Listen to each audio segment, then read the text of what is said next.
এই ঈদে জামা জুতো অ্যাক্সেসরিজের ডিসকাউন্ট।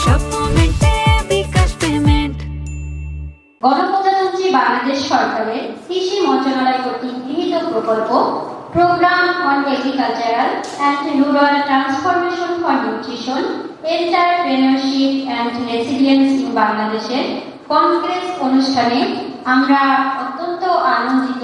পাটনা প্রকল্পটি আসলে একটা ব্যতিক্রম ধরনের প্রকল্প, যেখানে আসলে বিভিন্ন বিষয় নিয়ে আমাদের কৃষকদের বিষয়গুলো করার সুযোগ রয়েছে। প্রথমত, এই প্রকল্পের একটি উদ্দেশ্য হচ্ছে আমরা খাদ্যে স্বয়ংসম্পূর্ণ হব, কিন্তু আমাদের অবশ্যই খাদ্যটা হতে হবে নিরাপদ এবং পুষ্টিকর। এই পুষ্টি বিষয়ক সচেতনতা তৈরির একটা অন্যতম কাজ হচ্ছে এই পাটনা প্রকল্প।